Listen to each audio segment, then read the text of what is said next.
Hola, buen día. Mi nombre es José Adrián Guerrero Ríos. Soy estudiante de la carrera de Ingeniería Mecánica Eléctrica de tercer semestre en la Universidad de Guadalajara, Campus Lagos de Moreno. Hoy voy a hablar sobre el libro titulado Las cuatro leyes del universo de Peter Atkins. Capítulo 1. La ley cero. El capítulo 1 explica la poca importancia que se le da a la ley cero. La ley cero establece el significado de la que resulta más conocida o enigmática de estas propiedades, que es la temperatura. Explica diferentes términos que utilizamos cotidianamente y los afina de manera que nos sea más sencillo y adquieran un significado exacto. Se denomina sistema a la parte del universo que es el objeto de estudio. Por ejemplo, puede ser un bloque de hierro, un vaso de precipitados con agua, un motor o un cuerpo humano. Al universo se le denomina como medio. Por otra parte, tenemos la frontera. Existen dos tipos de sistemas, el sistema abierto y el sistema cerrado. Esto depende de si podemos añadir o quitar material del mismo.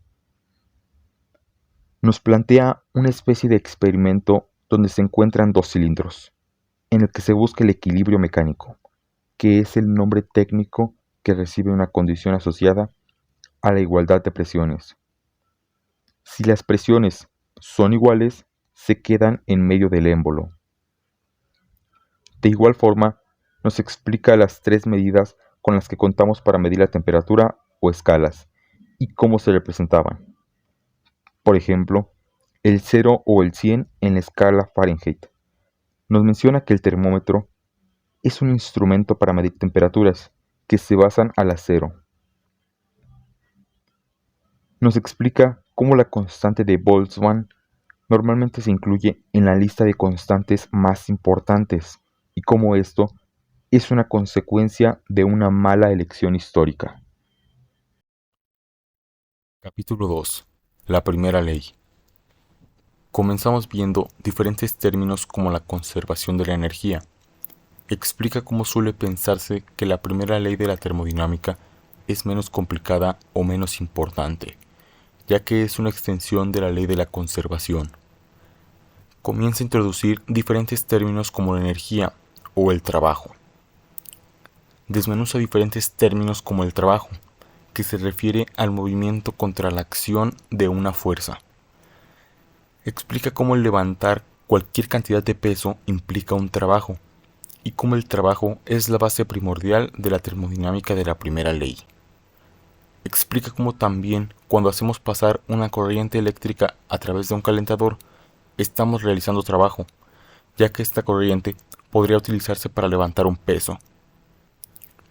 Explica cómo, sabiendo lo que es el trabajo, necesitamos un término que nos permita describir o medir el trabajo que se puede realizar, y encontramos que es energía.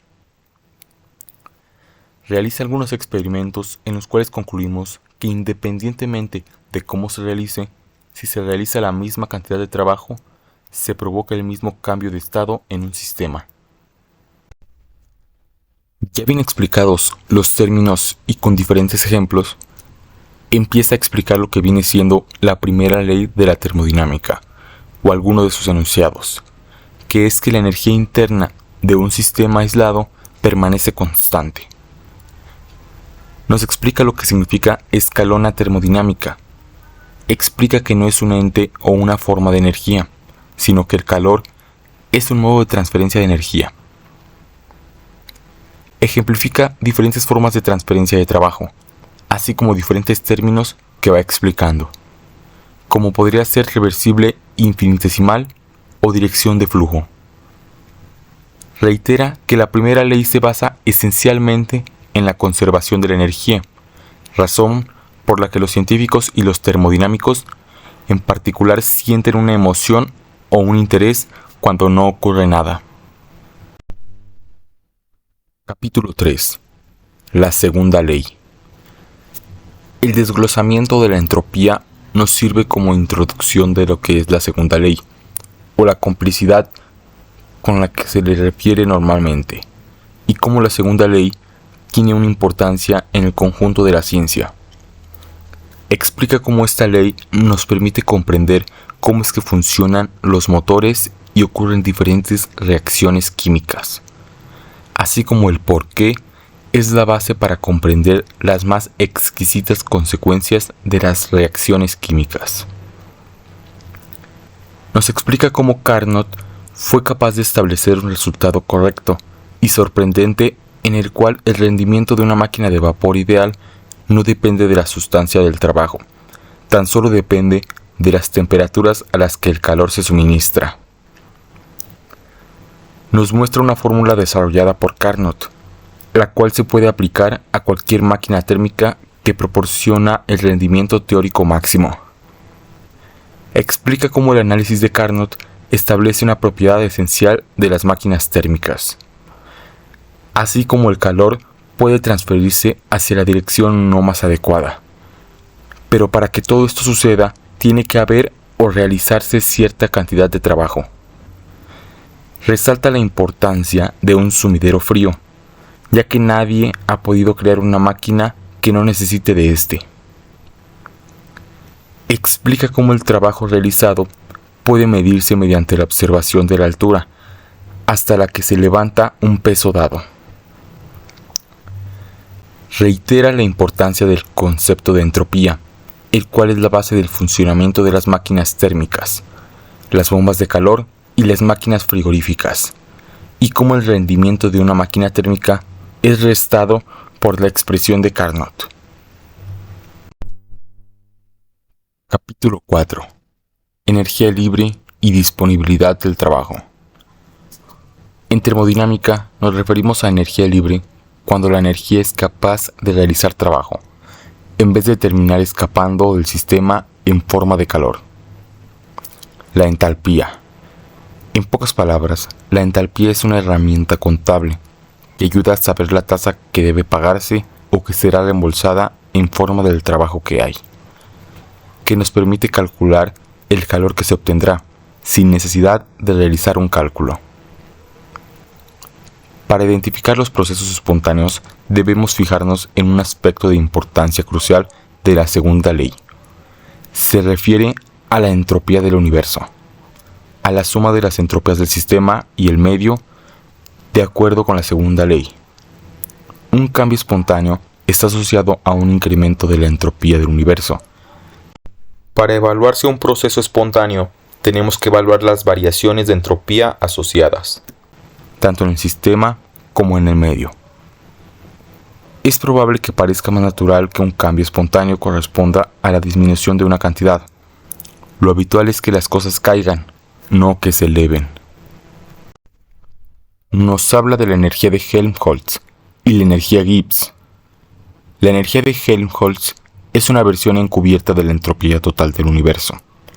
Aparte de ser indicador de un cambio espontáneo, la energía de Helmholtz juega otro papel importante, el cual es que nos informa sobre el trabajo máximo que puede obtenerse cuando tiene lugar un proceso a temperatura constante, mientras que la energía Gibbs proporciona el trabajo de no expansión que puede realizarse en un proceso, siempre que éste tenga lugar a presión y temperaturas constantes. Capítulo 5. La tercera ley. En este capítulo se menciona que es inalcanzable el cero absoluto de temperatura, ya que cada vez es más difícil enfriarlo conforme se acerca al cero absoluto. Explica cómo, cuando se enfría a muy bajas temperaturas a la materia, le ocurren cosas interesantes. Por ejemplo, la superconductividad, que se refiere a la capacidad de ciertas sustancias para conducir electricidad con resistencia nula. Explica cómo los experimentos para enfriar la materia hasta alcanzar el cero absoluto se volvieron muy complicados, ya que se necesita una muy fuerte cantidad de trabajo para lograrlo. La tercera ley es la pieza final de la confirmación de que las definiciones de Boltzmann y de Clausius se refieren a la misma propiedad, y justifica así la interpretación de las variaciones de entropía calculadas mediante la termodinámica como variaciones del desorden del sistema. Menciona que existen algunos procesos que se pueden utilizar para alcanzar el cero absoluto de manera cíclica. Un ejemplo sería comprimir un gas de manera isoterma y después permitir que se expandiera de manera adiabática hasta su volumen inicial. La expansión adiabática de un gas no realiza trabajo y puesto que no perderá calor en el sistema, la energía interna disminuye.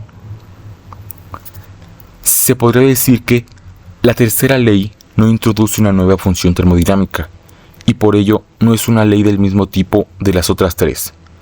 Simplemente implica que la entropía puede expresarse mediante una escala absoluta. Que el cero absoluto es inalcanzable en cierto sentido. Esto se refiere a que si se quiere llegar al cero absoluto, se deben utilizar procesos que mantienen el equilibrio térmico y que son cíclicos. Por mi parte sería todo. Gracias por ver el video, espero haya sido de su agrado.